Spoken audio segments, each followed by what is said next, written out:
मेरा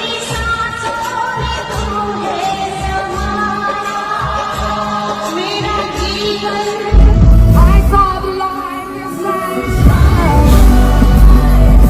50 কোটির বিনিময়েও কখনোই বিয়েতে গাইতেন না উপমহাদেশের অন্যতম শ্রেষ্ঠ গায়িকা লতা মঙ্গেশকর। হাজার কোটি খরচ করে মুকেশ এবং নীতা আম্বানির ছেলে অনন্তের প্রাক বিবাহ অনুষ্ঠান সম্পন্ন হয়েছে। এতে অংশ নিয়েছিলেন বড় বড় সুপারস্টার থেকে শুরু করে বিশ্বমানের তারকারা। এসেছিলেন বিশ্ব কাঁপানো পপ গায়িকা রিহানা। তারপর থেকেই আলোচনার কেন্দ্রবিন্দুতে রয়েছে সঙ্গীত ইন্ডাস্ট্রিও। ক্যারিবিয়ান গায়িকা রিহানাকে ব্যক্তিগত অনুষ্ঠানে পারফর্ম করতে দেখে অনেকেই সমালোচনা করছেন এ নিয়ে। নেটিজনেরা বলছেন, বিখ্যাত গায়িকার এমনটা করা ঠিক হয়নি। শেষে টাকার জন্য বিয়েতে গান গাইলেন বিশ্ববিখ্যাত গায়িকা রিহানা। এরপরে গানের জগতের প্রেরণার উৎস লতা মঙ্গেশকরের একটি ঘটনা চর্চায় চলে এসেছে এই কাণ্ডে।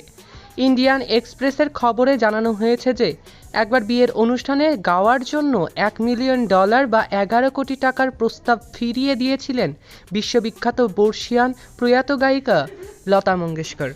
এই ঘটনাটি প্রথম জানিয়েছিলেন তার বোন বিশ্ববিখ্যাত আরেক গায়িকা আশা ভোসলে।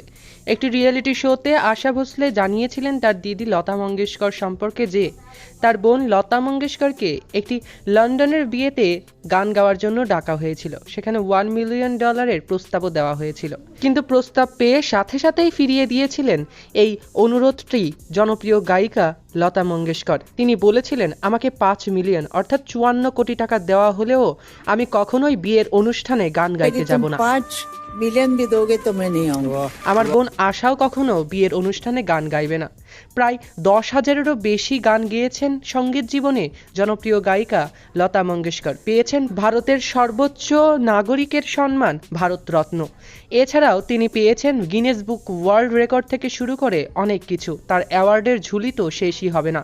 এতটা সফল সঙ্গীত শিল্পী হয়েও তিনি কখনোই বিয়ে বাড়িতে গান গাইতে যাননি।